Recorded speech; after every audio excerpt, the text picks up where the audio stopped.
Hello engineers. तर आज आपण बघणार आहोत ऑटोकॅडमध्ये वापरल्या जाणाऱ्या टॉप 10 सर्वात महत्त्वाच्या आणि सर्वात जास्त वापरल्या जाणाऱ्या कमांड्स आज आपण बघणार आहोत. तर आपण जास्त वेळ न घेता डायरेक्ट सुरुवात करूया. तर आपली पहिली कमांड आहे एनकॉपी. एनकॉपी काय करते, तर कोणत्याही ब्लॉकमधील ऑब्जेक्ट तुम्हाला कॉपी करून घेता येतो. तो ऑब्जेक्ट एक्सप्लोड न करता, ऑब्जेक्ट एक्सप्लोड किंवा ब्लॉक एडिटरमध्ये न जाता तुम्हाला जर कोणता ऑब्जेक्ट कॉपी करून घ्यायचा असेल तर ते करू शकते. आता मी तुम्हाला एक एक्झाम्पल दाखवतो इथे. बघा, आता माझ्याकडे हा एक ब्लॉक आहे, हा ब्लॉक आहे. तर मला सपोज या ब्लॉकमधील हा सर्कल कॉपी करून घ्यायचा आहे. काय करून घ्यायचं, NC कॉपी. कोणता ऑब्जेक्ट तुम्हाला कॉपी करायचा त्याला सिलेक्ट करायचं, एंटर करायचं, बेस पॉईंट द्यायचा आणि बाहेर काढायचं. हे बघा, आपण ब्लॉक एक्सप्लोड न करता ब्लॉकमधील ऑब्जेक्ट आपण कॉपी करून घेतला आहे. आणखी एक एक्झाम्पल बघूया. हा विंडोचा ब्लॉक आहे, यामधील लाईन्स मला कॉपी करायचे आहेत. तर NC कॉपी, प्रत्येक लाईन हे बघा सिलेक्ट करायचे आहे, फक्त सिलेक्ट करायचं आहे, एंटर करायचं आहे, बेस पॉईंट द्यायचा आणि हे बघा डायरेक्ट कॉपी. कोणत्याही ब्लॉकमधील ऑब्जेक्ट आपण कॉपी करून घेऊ शकतो. ओके, नेक्स्ट कमांड बघूया लगेच. नेक्स्ट कमांड आहे ले MCUR. ले MCUR हे काय आहे, तर जेव्हा तुम्ही वेगवेगळ्या लेयर्समध्ये काम करत असता तर तुम्ही काय करता, लेअर चेंज करण्यासाठी इथे जाता आणि इथून तुम्हाला हवी ती लेअर चेंज करता. पण त्यासाठी काय करायचं, आता समजा मला वॉलची लेअर पाहिजे आहे. वॉल ही लेअर मला आता वॉलच्या लेअरमध्ये काम करायचं. आता मी MURO लेअरमध्ये आहे. ओके, तर काय करायचं आहे,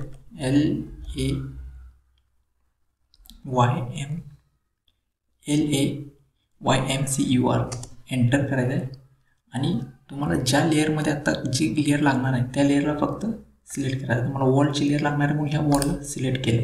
हे बघा, आता तुम्ही बघू शकता इथं. आता आपण डायरेक्ट वॉलच्या लेअरमध्ये आलेलो आहे. आता तुम्ही डायरेक्ट जे काही काम करणार ते सगळं वॉलच्या लेअरमध्ये होऊन जाईल, सगळं बाय लेअर होऊन जाईल. हा एक शॉर्टकट की त्याच्यासाठी, लेअर करंट करण्यासाठी. ओके, थर्ड कमांड बघूया आपण, एनक्लोज इन ऑब्जेक्ट.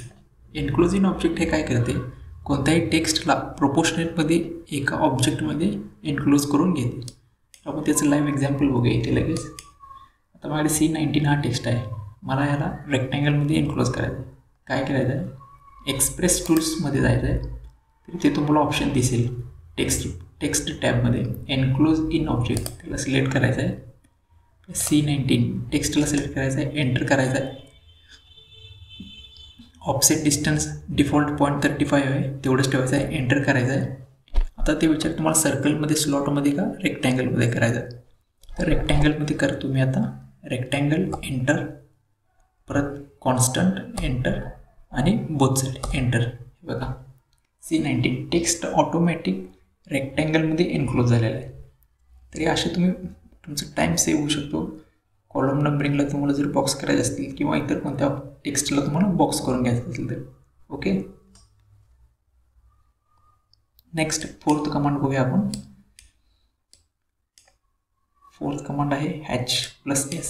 H+S काय कमांड आहे, तर तुम्हाला मल्टिपल ऑब्जेक्ट्स हॅच करायचे आहेत. तर तुम्ही कसं करता, H एंटर. तर तुम्ही कसं करता, मल्टिपल ऑब्जेक्टसाठी असं एक. तर हे असं नाही करायचं आहे.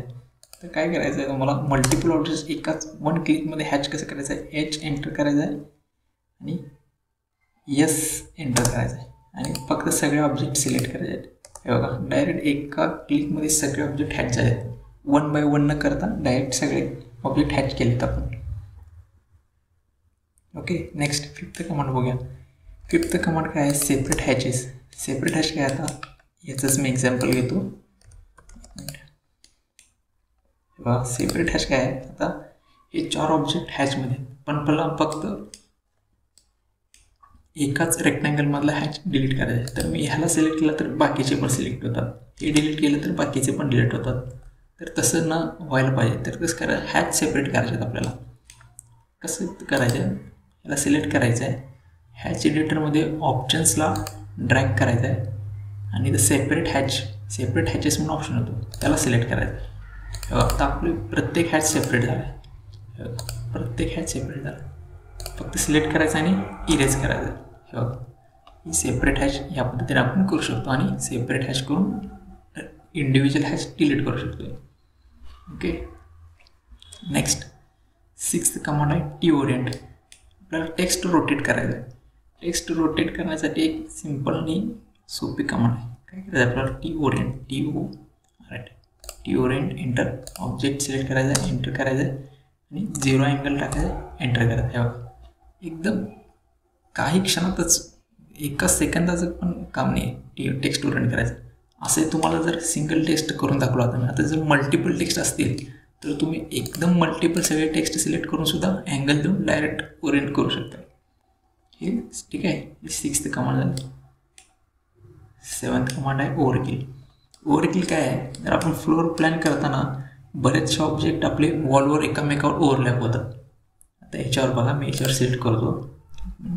मी सिलेक्शन सायकलिंग चालू करून दाखवतो. आता मी ह्या लाईनला सिलेक्ट केलं तर बघा लाईनवर लाईन आहेत. हे दिसत का 1 2 3 लाईनवर लाईन 2 लाईन आहेत. तर हे असे लाईनवर लाईन ओव्हरलॅप होतात. मग परत प्रिंटिंगला प्रॉब्लेम येतो, प्लॉटिंगला प्रॉब्लेम येते, लाईन वेट जास्त दिसते.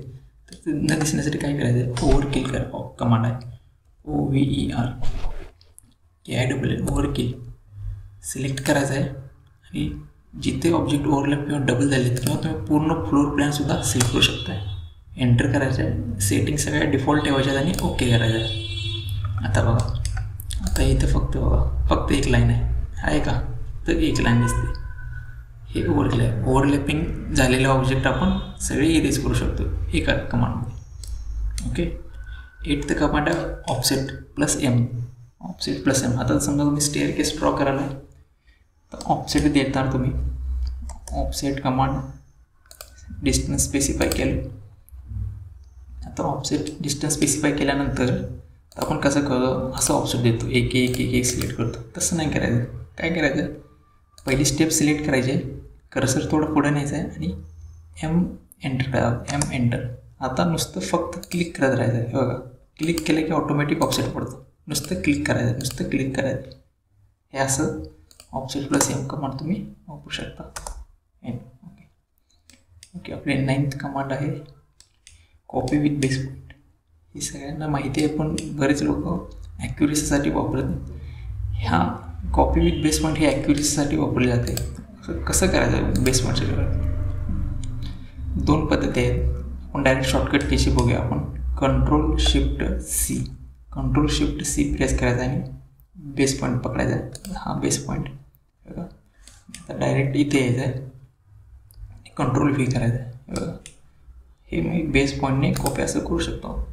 असं आपण बेस पॉईंटने कॉपी करू शकतो. हे copy with base point. Okay, 10th command बघूया.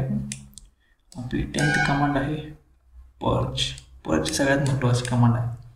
पर्च काय करते, तुमचं भरपूर मोठं ड्रॉईंग झाले आणि ड्रॉईंग लॅग होत आहे, अडकत आहे, सपोज प्रॉब्लेम येतात, तर हे पर्च कमांड ड्रॉईंग क्लीन करायचं काम करतं. काय करायचं, पर्च करायचं, PURG पर्च केल्यावर हे सगळ्या सेटिंग्स आहे असे डिफॉल्ट ठेवायचे आहेत आणि इथे पर्च ऑल म्हणून येते. Perch all. आता माझं ड्रॉईंगमध्ये काही नाही आहे त्यामुळे होत नाही, पण इथे पर्च ऑल म्हणून ऑप्शन आहे, याला क्लिक करायचं आहे, पर्च ऑल करायचं आणि क्लोज करायचं. ओके, तुमचं ड्रॉईंग लॅग वगैरे होत असेल किंवा एक ट्रबल शूटिंगचा तो कमांड आहे ते ट्रबल शूटिंग. ओके, तर ह्या होत्या आज आपल्या 10 कमांड्स ज्या तुमच्या प्रोडक्टिव्हिटी वाढवण्यासाठी, वर्कफ्लो सुधारण्यासाठी केल्या होत्या. जर तुम्हाला अशा अनेक काही कमांड करायचे असतील, शिकायचे असतील, तर आपला एक वर्कशॉप आहे ऑटोकॅडचं, ज्यामध्ये आपण बऱ्याचशा शॉर्टकट कीज किंवा टिप्स ट्रिक्स ऑटोकॅड रिलेटेड आहेत, ज्या एकदम सिम्पल आणि काम वाचवण्यासाठी, वेळ वाचवण्यासाठी ज्या उपयुक्त आहेत.